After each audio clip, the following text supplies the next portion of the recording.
The third conference we've pulled out of the hat is the Big 12, which, as the name suggests, consists of 12 big teams. Hang on, but I've only got 10 here. Have I mixed it up with the Big 10? What? The Big 10 has 14 teams? See, that's why you shouldn't name your conference after the number of teams you have. Pac-12 is true to its word. For now. Anyway, let's just get into the stadiums. We start off with Amon G. Carter Stadium, home to the TCU Horned Frogs.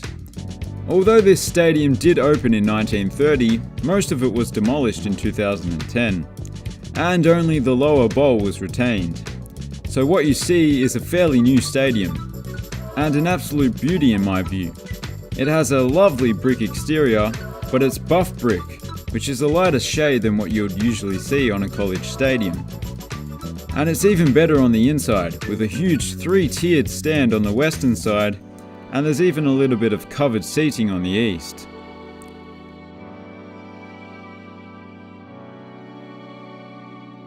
Bill Snyder Family Football Stadium, home to the Kansas State Wildcats.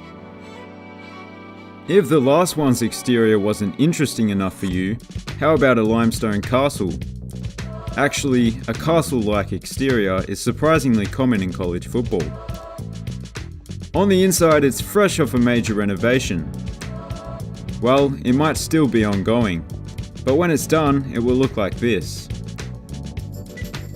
It's just one of many stadiums in this conference that have recently been renovated / currently undergoing renovations.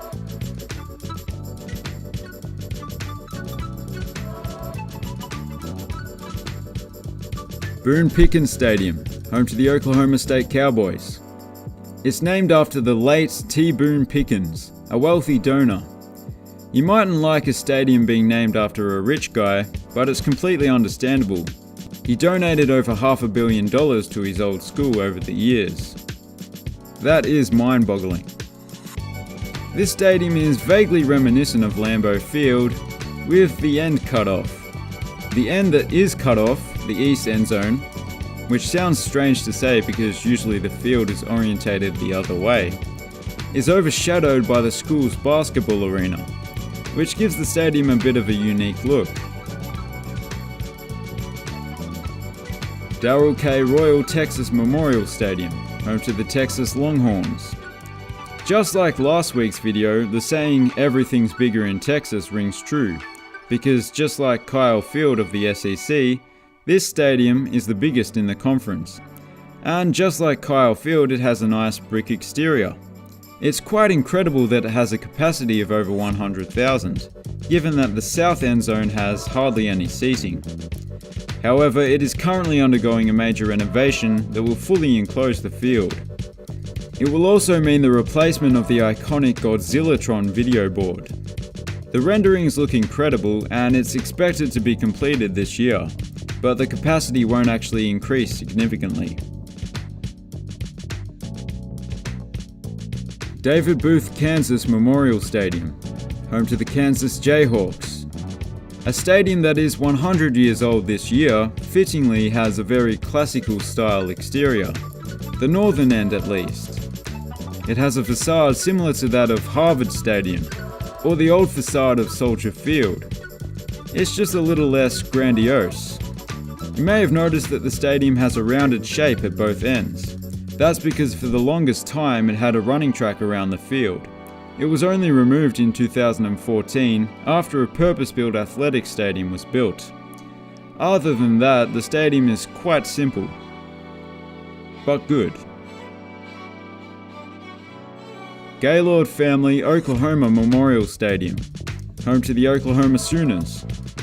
Now, I know what you're thinking. What's with the name? But don't be so immature. There's nothing funny about the name Oklahoma Sooners. I don't know what a Sooner is, but I'll find out sooner rather than later. It's yet another college stadium with a wraparound brick facade, although it's a little bit of a darker brick, in keeping with the campus's aesthetic. The grand facade is befitting of the stadium's nickname, the Palace on the Prairie. The south end zone was renovated in 2016 and now looks like this. It really does make the stadium look so much better.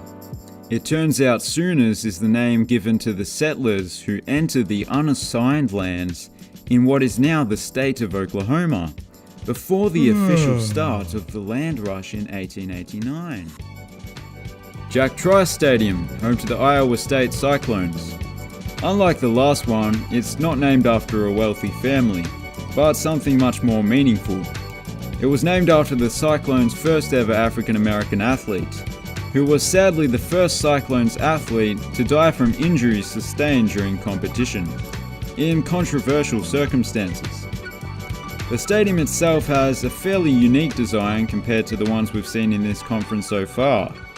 The way the field is sunken into the landscaped earth means there's very little exterior to speak of. It's quite a nice design actually. I particularly like the south end zone. It's looking sharp. Jones AT&T Stadium, home to the Texas Tech Red Raiders. On first impressions, you might think, it's just another college football stadium, nothing special. But by far the most extraordinary feature of the stadium is the extravagant Spanish Renaissance-inspired facade. It looks absolutely incredible. On the inside, it's a little less extravagant, although a lot of the bleachers have been replaced with more ergonomic tip-up seats since these shots were taken. I like that they have that small section of grass behind one end zone with the double T logo.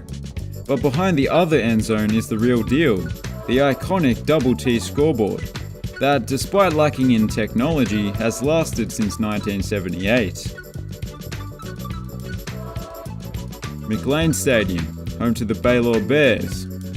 As with many typical college stadiums, McLane Stadium is in the shape of a horseshoe, and has plenty of brick on the exterior. But that's where the comparisons stop because this place is far from typical, especially the wraparound roof canopy that shades some of the seats. It also helps keep the noise inside the stadium. The open end features a grassy hill as well as a huge video board. Combine that with the backdrop of the Brazos River makes for a view worthy of a postcard. Speaking of the river, just like Neyland Stadium in last week's video and Heinz Field the week before, fans can arrive to the game by boat. This has to be one of the most extraordinary college stadiums going around, all things considered.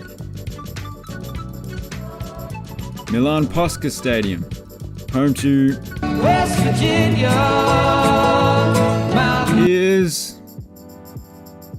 I don't know if you could tell, but that isn't the original song. That was actually me saying ears, to make it sound like Mountaineers instead of Mountain Mama. It was seamless, I know. And I do believe they pump that song through the speakers every game. Not my remix, the original. To the stadium now, the design was based off Jack Trice Stadium. In particular, the way the field is sunken into the ground, so only the upper decks are above ground. But renovations and expansions that have occurred since it was built have distinguished the two stadiums from each other significantly. But yeah, I like it. It seems like a nice leafy area as well, but I guess that could be said for most of West Virginia. And those were the big 12 college football stadiums. If you enjoyed the video, please consider subscribing. Thanks for watching, have a good one.